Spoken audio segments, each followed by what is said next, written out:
Welcome to speedearning.com। Commodity trading में global data का बहुत ज़्यादा इम्पोर्टेंस है। तो ग्लोबल डाटा के हिसाब से हम लोग अपनी ट्रेडिंग को किस तरीके से करेंगे, इसका एक मेथड हम आपको यहाँ पे आगे बता रहे हैं। एक्चुअली अगर स्टॉक मार्केट की बात करें तो उसमें ग्लोबल फैक्टर लोकल फैक्टर दोनों होते हैं। तो एक कन्फ्यूज़न होता है कि ग्लोबली मार्केट अच्छा भी हो तो लोकल कोई नेगेटिव न्यूज़ होने की वजह से उतार चढ़ाव हो जाता है। NCDX में भी लोकल फैक्टर ज़्यादा इम्पोर्टेंस वाला हो सकता है, लेकिन commodities are truly global. Actually metal की जब बात करें, प्रेशियस मेटल, बेस मेटल या एनर्जी की, तो इसके लिए हम एक पर्टिकुलर साइट का इस्तेमाल करते हैं, forexfactory.com। आप उस साइट को ओपन करेंगे। ऐसी वो दूसरी भी कई साइट्स है जो डाटा डिक्लेयर करती है, उसका इकोनॉमिक कैलेंडर पब्लिश करती है, जिसमें आपको पता लगता है कि किस किस टाइम पे कौन कौन सा डाटा आने वाला है। तो अभी हम एग्जांपल लेते हैं forexfactory.com का। आप जैसे ही ओपन करेंगे वेबसाइट को, होम पेज पे आपको दिखेगा कि कौन कौन सा डाटा आज की डेट में आने वाला है, और डाटा के साथ ही सामने इम्पैक्ट लिखा होता है। इम्पैक्ट कलर के साथ में ये डिफाइन किया होता है कि इम्पैक्ट हाई है, मीडियम है या लो है। तो डार्क रेड कलर है तो हाई इम्पैक्ट होता है, और उसके बाद आगे डिस्क्रिप्शन लिखा होता है। डिस्क्रिप्शन में डिटेल बताया गया है कि कौन सा डाटा कहाँ है, क्यों आता है, और उसका क्या फ़र्क पड़ सकता है करेंसी पे या बाकी सिनेरियो पे। तो बहुत ज़्यादा टिपिकल एक्सप्लेनेशन मैं यहाँ पे नहीं दे रहा हूँ, और मैं ये मानते हुए बात कर रहा हूँ कि लोगों के पास बहुत कम समय या बहुत कम समझ हो सकता है, फिर भी उनको इसका इस्तेमाल करना है। तो उसके लिए तरीका क्या होगा? तो जैसे ही आपने देखा कि 18 दिसंबर को इस पर्टिकुलर टाइम पे डाटा आ रहा है, रेट वाला हाई इम्पैक्ट वाले डाटा नज़र आ रहे हैं, तो उस पर्टिकुलर टाइम को दिया हुआ है यूएस के टाइमिंग के हिसाब से। यूएस के टाइमिंग को आपको IST में, इंडियन स्टैंडर्ड टाइम में कन्वर्ट करना होता है। इसके लिए एक टेबल हमने आपको पहले भी मेल में भेजी थी, और आप दिन के 2 टाइम नोट कर लीजिए, यूएस के और उसका कन्वर्शन इंडियन स्टैंडर्ड टाइम में।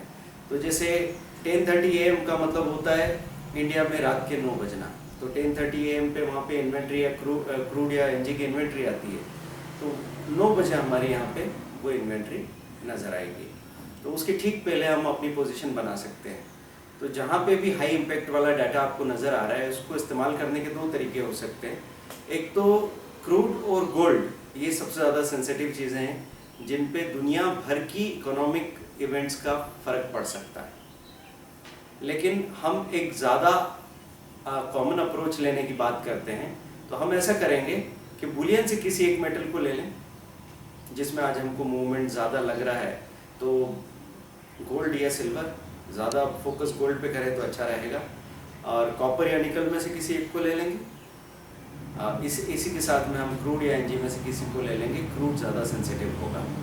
तो जब आपको पता लग रहा है कि इंडियन स्टैंडर्ड टाइम में 4 बजे के आसपास कोई डाटा आने वाला है, तो 3:50 3:55 पे आप अपनी पोजीशन बना लेंगे, और अगले 15 मिनट तक आप उस पोजीशन में बने रहेंगे। पोजीशन 2 तरह की हो सकती है। एक तो ऐसा हो सकता है कि हमने gold mini this month buy next month sell 25 point का स्टॉप लॉस। तो अधिकतर अगर कोई मूवमेंट नहीं आया तो ऐसा हो सकता है कि इधर 150 रुपये मिल रहे हैं, उधर 150 लग रहे हैं, या इधर 250 मिल रहे हैं, उधर 250 लग रहे हैं, और आप बाहर निकल आए। कोई मूवमेंट नहीं आया, बराबरी में बाहर निकल आए। मूवमेंट आया तो एक स्टॉप लॉस चला जाएगा, दूसरी तरफ प्रॉफिट हो जाएगा। यही चीज़ क्रूड में कर सकते हैं। Crude buy this month sell next month 6 point का स्टॉप लॉस। कभी मूवमेंट 25-30 पॉइंट्स का होगा, कभी वही मूवमेंट 60-70 पॉइंट्स का हो सकता है। ऐसे ही हम निकल या कॉपर मिनी की बात करें, तो कॉपर मिनी में वो 50 पैसा 60 पैसा का स्टॉप लॉस होगा दोनों साइड। निकल में 2 पॉइंट का स्टॉप लॉस दोनों साइड रखा जा सकता है। तो निकल मिनी में काम करें। अब इनमें से बहुत सारे डाटा वीकली हो सकते हैं, तो आपको एक काम करना है कि आने वाले 8 वीक्स तक, मतलब 2 महीनों तक पूरा आप रिकॉर्ड करते जाएं। लगातार हाई इम्पैक्ट वाले डाटा के वक्त तो अपनी पोजीशन बनाइए। पोजीशन बना के बाद में नोट डाउन कीजिए कि कब कहाँ किस में आपने उसमें मूवमेंट देखा, किसी पर्टिकुलर कमोडिटी का पर्टिकुलर डाटा से कोई रिलेशन नज़र आता है क्या। एक बार वो आपका अंदाज़ा हो सकता है, दूसरे वीक भी अगर वही चीज़ रिपीट होती है तो आपको कंफर्मेशन मिलता है कि हाँ, इस डाटा का इस पर्टिकुलर कमोडिटी के साथ रिलेशन है।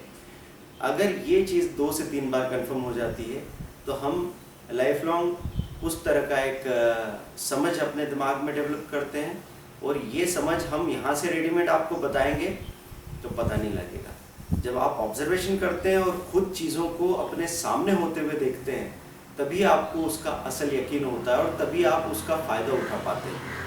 तो आपने देखा होगा ना कि जैसे आप टैक्सी में किसी जगह से किसी जगह जा रहे हैं तो रास्ते का पता नहीं लगेगा आपको, लेकिन अगर आप बाइक चला के या पैदल किसी जगह से गुजर रहे हैं तो हर एक मोड़ पे आप कंफ्यूजन में होंगे और आपको डिसीजन लेना पड़ेगा। तो आप वहाँ पे अपने लैंडमार्क डिसाइड करेंगे, आप अपनी निशानियाँ बनाएंगे दिमाग में, तो वो रास्ता आपको 4 बार में याद हो जाएगा। वही अप्रोच लेके हम यहाँ पे चलते हैं कि हमेशा रेडीमेड सॉल्यूशन और स्पून फीडिंग काम नहीं करेगी। तो आपको हर एक ऑब्जर्वेशन में इन्वॉल्व होना है, तभी आपका सीखना हो पाएगा, नहीं तो ये राम कथा रह जाएगी। हमको सिर्फ राम कथा नहीं सुनना है, प्रसाद भी खाना है। Thank you.